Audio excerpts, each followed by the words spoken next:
Chaque année, lorsque l'hiver arrive, nous nous demandons quelle est la meilleure façon de chauffer la maison. Un radiateur électrique, un poêle à gaz ou un climatiseur avec pompe à chaleur. Dans cette vidéo, nous allons examiner les principaux systèmes portables de chauffage en les comparant sur trois aspects fondamentaux: la capacité de chauffage, la consommation horaire et le coût d'achat, afin de comprendre quelle solution est la mieux adaptée à chaque besoin spécifique.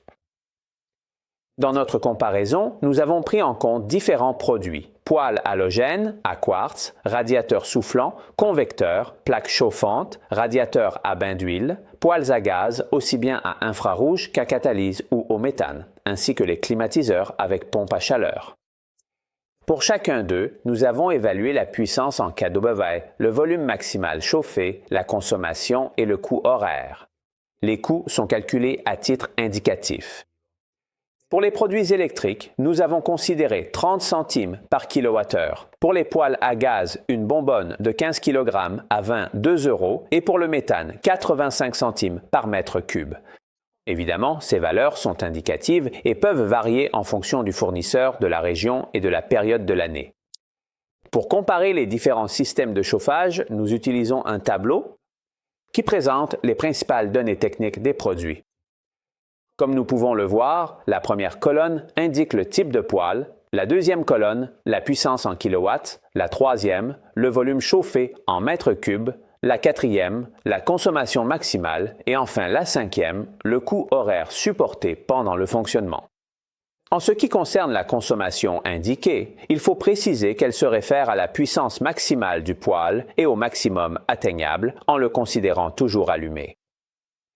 On peut la considérer à la baisse pour les produits équipés d'un thermostat, comme les thermoventilateurs, les convecteurs, les radiateurs soufflants, les climatiseurs.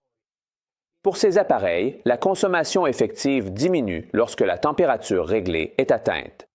Maintenant, nous n'allons pas nous attarder à lire les données de chaque produit individuellement, car il suffit de mettre la vidéo en pause sur le tableau pour les lire. Mais nous allons nous concentrer sur certains d'entre eux afin de donner un exemple de comparaison et d'avantage.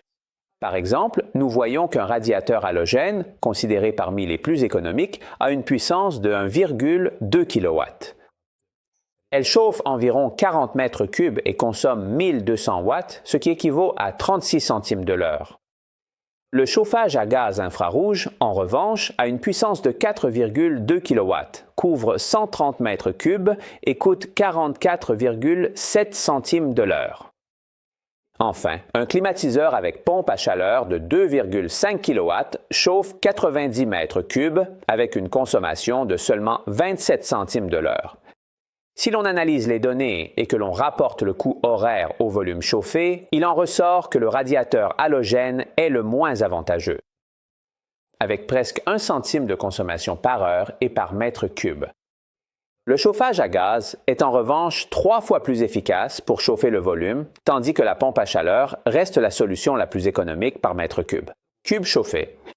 Cette comparaison, tout comme elle peut être faite avec d'autres radiateurs électriques, dans ce cas, ceux-ci auraient une consommation plus élevée que le radiateur.